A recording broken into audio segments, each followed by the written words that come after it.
Um deslizamento de terra mortal. No início desta semana, o desastre natural mais mortal do seu tipo no século XXI ocorreu. Este desastre envolveu um deslizamento de terra destrutivo que atingiu em 24 de maio uma seção remota da Papua Nova Guiné, aproximadamente 41 quilômetros a oeste-noroeste da capital regional de Vag. Este deslizamento de terra começou às 3 horas da manhã, hora local, o pior momento do dia, quando todos estavam em suas casas dormindo. De repente, um leve estrondo começou, que continuou a ficar mais alto e mais alto, à medida que cerca de 600 mil metros cúbicos da montanha adjacente Mongalo desabaram, avançando a uma velocidade estimada de 40 metros ou 131,8 pés por segundo.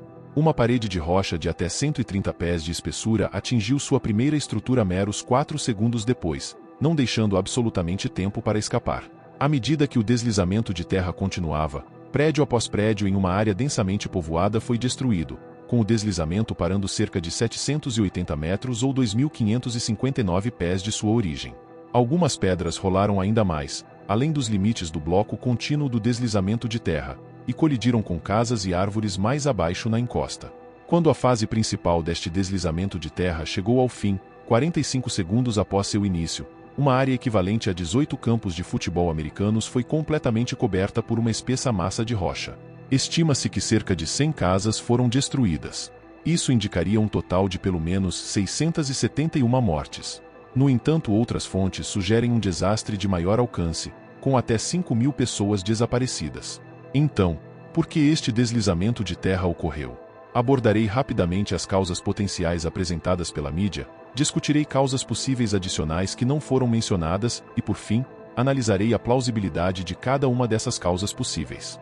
É verdade que esta seção da Papua Nova Guiné é incrivelmente rica em depósitos de ouro, que se formaram há cerca de 6 milhões de anos, quando fluidos magmáticos ricos em ouro invadiram rochas sedimentares da era Cretácea e Terciária, depositando material nessas unidades.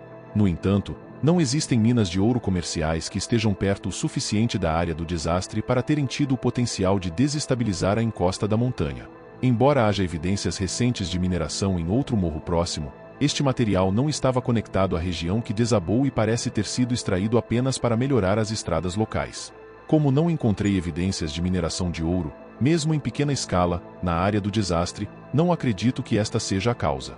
Quanto à possibilidade de um terremoto ter desencadeado este desastre, um terremoto de magnitude 4,5 atingiu 118 km a oeste em 18 de maio, e entre 13 e 23 de maio, talvez em associação com este terremoto, 2 pequenos deslizamentos de terra se expandiram na mesma encosta que eventualmente desabaria. Isso poderia ter indicado o início de um rastejamento lento de uma massa maior que eventualmente culminou em um grande desastre em 24 de maio. Com base em um conjunto de dados limitado, a vibração do solo no local do desastre em 18 de maio provavelmente se aproximou de 2 a 3% da força da gravidade, o que está apenas ligeiramente acima do limite cientificamente aceito necessário para potencialmente desencadear um deslizamento de terra.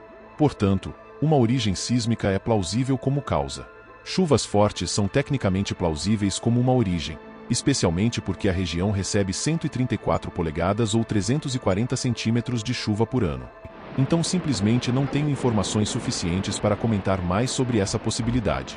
Como a encosta da montanha que desabou era composta principalmente de calcário, e o calcário é altamente suscetível à formação de cavernas que permanecem escondidas no subsolo, poderia esta ter sido a causa do colapso. Embora tecnicamente plausível, não encontramos nenhuma evidência direta da existência de tal caverna. Contudo, encontrei evidências de redução da cobertura vegetal na encosta que desabou entre 2017 e 2024. Em uma encosta adjacente, existem cicatrizes de queimadas provenientes do que provavelmente é uma vegetação de corte e queima. Se este processo limpar uma quantidade suficiente da vegetação de uma encosta, que naturalmente mantém a rocha subjacente através de suas raízes, ele pode desestabilizar a encosta e eventualmente resultar em um deslizamento de terra. Não sabemos qual das teorias é a que aconteceu, e esse assunto provavelmente só será elucidado em alguns meses.